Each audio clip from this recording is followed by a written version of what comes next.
पंजाब में हुकूमत साजी का अमल मुकम्मल करने का मिशन। सूबाई असम्बली का इजलास कल सुबह 10 बजे तलब। 9 मुंतखब अरकान असम्बली हल्फ उठाएंगे। पहले स्पीकर और डिप्टी स्पीकर का इंतखाब होगा, फिर अरकान कायदे ऐवान को मुंतखब करेंगे। निगरान हुकूमत की जानिब से असम्बली सेक्रेटेरिएट के इजलास के बारे में आगाह कर दिया गया। इजलास के हवाले से तैयारियों का आगाज। इफ्तिताही इजलास की सदारत स्पीकर पंजाब असम्बली सरदार सिफ्तैन खान करेंगे। असम्बली इजलास से कबल नून लीग की पार्लिमानी पार्टी का इजलास होगा। सदारत नामजद वज़ीर आला मरियम नवाज करेंगी। इजलास के हवाले से हिकमत अमली तय की जाएगी। तमाम लीगी अरकान असम्बली को 9 बजे पंजाब असम्बली पहुंचने की हिदायत।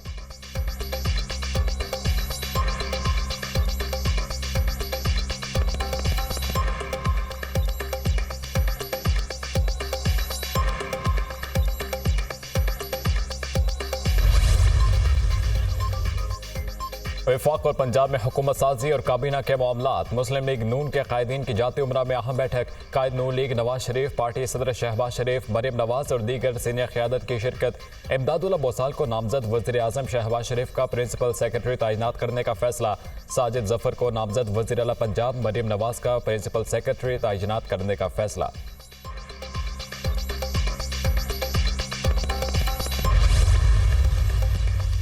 सेनेट के इंतखाबात से कबल सदारती इंतखाबात कराने का फैसला। नए सदर के इंतखाब के लिए 8 मार्च की तारीख तजवीज़ की गई। असम्बलियों की हल्फ बर्दारी के फौरी बाद सदारती इंतखाबात होगा। आसिफ अली जरदारी हुकूमती इत्तेहादियों के उम्मीदवार होंगे।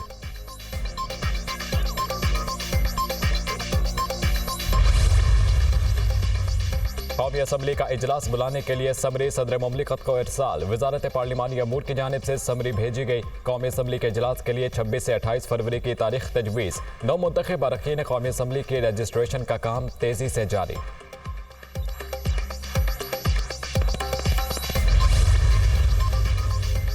एक बार फिर हमारी ख्वाहिश और आरोज़ को कुचल दिया गया। हर हल्के से मर्जी का नुमाइंदा चुनेंगे तो अवाम का नुमाइंदा नहीं होगा। ऐसी पार्लियामेंट की क्या अहमियत होगी जिसको अवाम तस्लीम नहीं करेगी।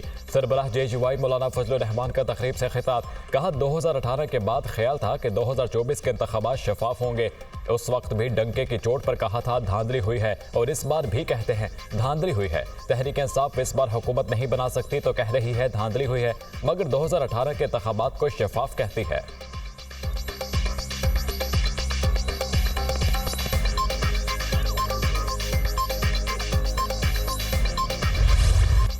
पाकिस्तान तहरीक इंसाफ का 3 मार्च को इंट्रा पार्टी इंतखाबात कराने का ऐलान। शेड्यूल जारी। PTI इंट्रा पार्टी इलेक्शन के लिए कागजात नामजदगी 23 और 24 फरवरी को जमा होंगे। स्क्रूटनी 25 फरवरी को होगी। कागजात नामजदगी पर फैसले 27 फरवरी तक होंगे। 3 मार्च को सेंट्रल ऑफिस समेत 4 सूबाई सेक्रेटेरिएट में पोलिंग होगी।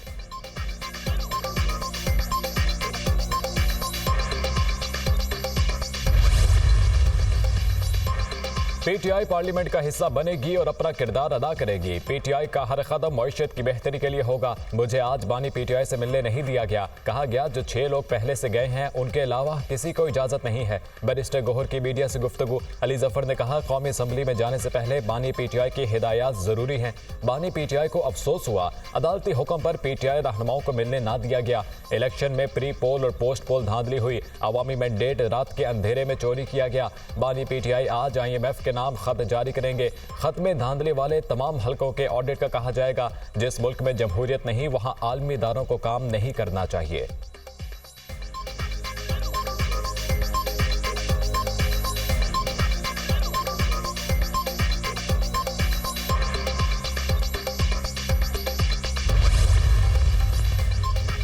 पीपल्स पार्टी का डिप्टी स्पीकर कौमी असम्बली के लिए शाजिया मरी के नाम पर गौर। गवर्नर पंजाब के लिए मखदूम अहमद महमूद फेवरेट करार।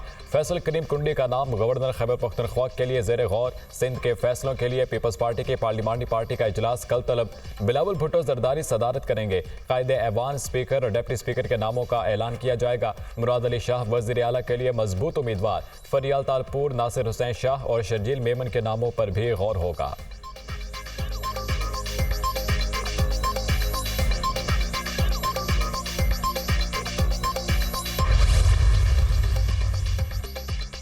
साबिक कमिश्नर रावलपिंडी ने इलेक्शन कमीशन की कमेटी के सामने बयान रिकॉर्ड करा दिया। तहकीकाती कमेटी ने साबिक कमिश्नर को बयान देने के लिए गुज़िश्ता रोज नोटिस भेजा था। लियाकत चट्टा के इल्जामात की तहकीकात करने वाली इलेक्शन कमीशन इंक्वायरी कमेटी का टास्क मुकम्मल। रिपोर्ट का इब्तदाई ड्राफ्ट तैयार। साबिक कमिश्नर के खिलाफ फौजदारी कार्रवाई की तजवीज़।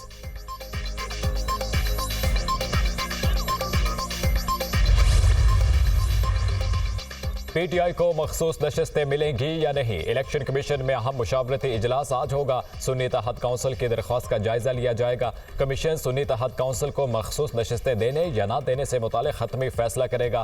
पीटीआई हिमायत याफ्ता आज़ाद उम्मीदवारों ने सुन्नी इत्तेहाद में शमूलियत इख्तियार कर ली थी।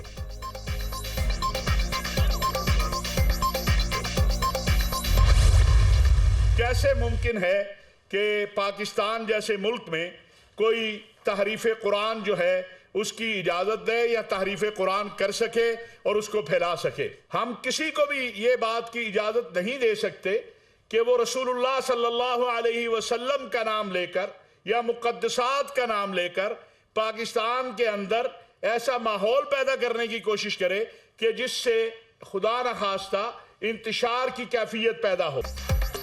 हाफिज ताहिर अशरफी का कहना है कि कुछ लोगों ने अक़ीदा ख़त्म नबूवत पर सियासत की। यह हर मुसलमान का मामला है। अक़ीदा ख़त्म नबूवत पर सियासत बहुत बड़ा जुर्म है। सोशल मीडिया को मनफी प्रोपेगेंडे के लिए इस्तेमाल किया जा रहा है। पाकिस्तान जैसे मुल्क में कुरान करीम की तहरीफ कोई नहीं कर सकता। किसी को इजाज़त नहीं दे सकते कि वो इस आड़ में इंतशार पैदा करने की कोशिश करे। पाकिस्तान के अमन को ख़राब करने की साजिशें करने वाले मजहबी मसाइल सोशल मीडिया पर ना लाएं। मजीद कहा कि इस मामले को सड़कों पर नहीं आने देंगे, मामला अदालतों में तय करेंगे।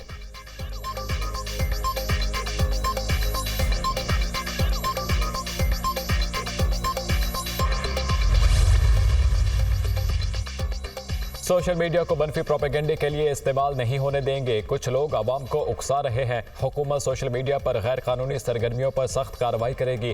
प्लेटफॉर्म को मनफी प्रोपेगेंडे के लिए इस्तेमाल नहीं होने देंगे। पाकिस्तान एक पुरअमन मुल्क है। यहाँ कानून की हुक्मरानी है। इजहार राय की आज़ादी कानून के दायरे में है। किसी को मुल्क का अमन खराब नहीं करने देंगे। निगरान वज़ीर इत्तलात मुर्तज़ा सोलंकी की प्रेस कॉन्फ्रेंस।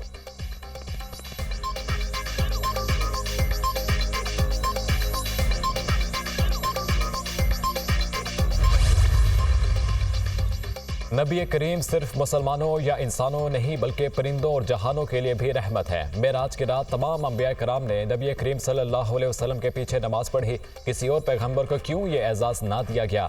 हज़रत इब्राहीम ने उन्हें दावत दी थी कि आप सल्लल्लाहु अलैहि वसल्लम इमामत कराएं। इसका मतलब था कि आप सल्लल्लाहु अलैहि वसल्लम के बाद बात ख़त्म। हमें नबी करीम सल्लल्लाहु अलैहि वसल्लम से ही रहनुमाई लेनी है। हम मजहबी रियासत हैं। हमारे लिए आप सल्लल्लाहु अलैहि वसल्लम की ज़ात सरचश्मा हिदायत है। अल्लाह ने हमारे प्यारे नबी को हबीबुल्लाह का लक़ब दिया। चीफ जस्टिस पाकिस्तान काजी फ़ाइज़ ईसा के CDA की जानिब से वाइल्ड लाइफ से फैसिलिटेशन सेंटर वापस लेने के केस में रिमार्क्स।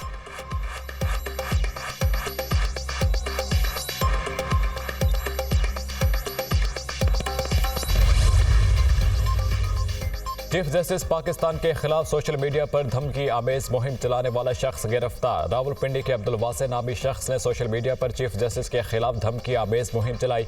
कानून नाफिज करने वाले इदारों ने अब्दुल वासे को हिरासत में ले लिया। चीफ जस्टिस के खिलाफ सोशल मीडिया मुहिम में शामिल बाकी किरदारों की शनाख्त का अमल जारी।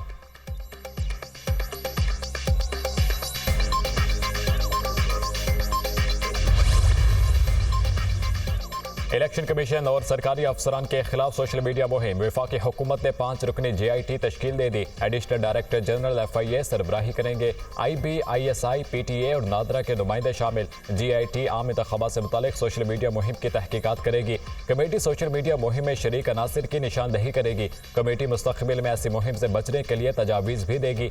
JIT के TORs भी जारी।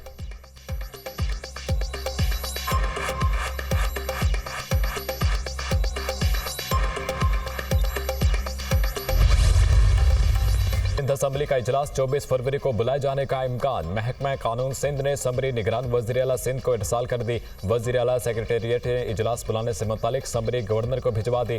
मखसूस नशिस्तों का नोटिफिकेशन मौसूल होते ही गवर्नर इजलास बुला लेंगे।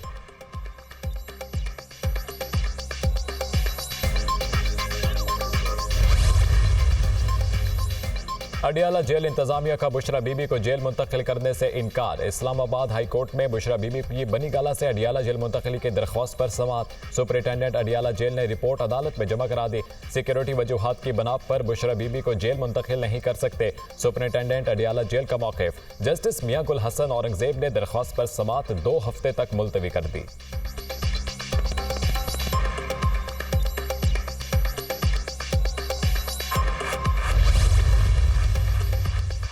पेशावर हाईकोर्ट का असद कैसर का नाम ECL से निकालने का हुक्म। उम्र की अदायगी के लिए क्यों इजाजत नहीं दी जा रही? जिन केसेस में असद कैसर मतलूब थे सब में जमानत मिल चुकी है या नहीं? अदालत का इस्तफसार। 6 FIRs में असद कैसर नामजद थे, तमाम में जमानत मिल चुकी है। वकील का जवाब। पेशावर हाईकोर्ट के जस्टिस शकील अहमद और जस्टिस साहबजादा असदुल्ला ने असद कैसर की दरख्वास्त पर समाअत की।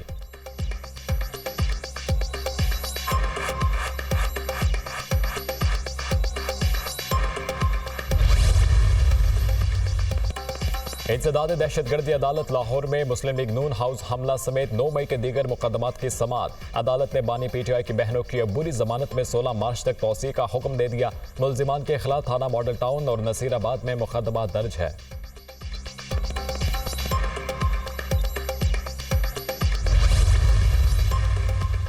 फवाद चौधरी के खिलाफ निजी हाउसिंग सोसाइटी से मुबैशना रिश्वत वसूली का केस। साबिक वजीर के जुडिशल रिमांड में 12 मार्च तक तौसी। फवाद चौधरी को एंटी करप्शन के स्पेशल जज अली नवाज की अदालत में पेश किया गया। थाना शादमान नजर आतिश केस में असद उमर की अबूरी जमानत अदम पैरवी की बुनियाद पर खारिज। लाहौर की इंसदाद दहशतगर्दी अदालत के जज मोहम्मद नवीद इकबाल ने केस की समाअत की।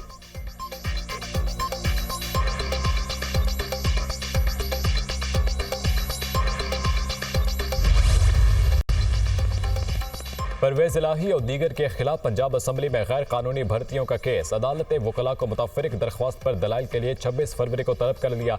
परवेज इलाही और मोहम्मद खान भट्टी को अदालत के रूबरू पेश किया गया। अदालत ने परवेज इलाही के साथ उनकी फैमिली की कमरे अदालत में ही मुलाकात कराने की इजाज़त दी। एंटी करप्शन अदालत लाहौर के जज अरशद हुसैन भुट्टा ने केस की समाअत की।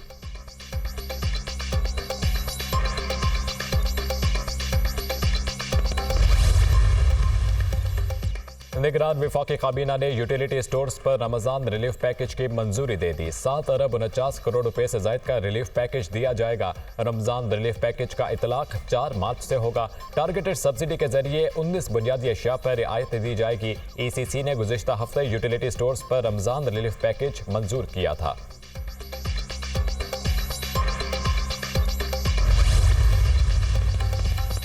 निगरान वज़ीर आज़म का काबीना के आखिरी इजलास में तमाम साथियों के लिए नेक ख्वाहिशात का इजहार। काबीना और सिविल सर्वर्स की काविशों पर खिराज तहसीन। मेरे लिए पाकिस्तान ही सब कुछ है। हमें अपने मुल्क को खुशहाल और मुस्तहकम बनाना है। पाकिस्तान के अवाम में बेपनाह सलाहियत है। खुशकिस्मत हूँ, मुल्क की खिदमत का मौका मिला। मुल्क की मईशत को पहले से बेहतर हालत में छोड़ कर जा रहे हैं। हम मुंतखब हुकूमत के लिए ऐसा लाहे अमल देकर जा रहे हैं जो अवाम और कौमी मफाद के लिए मुफीद साबित होगा।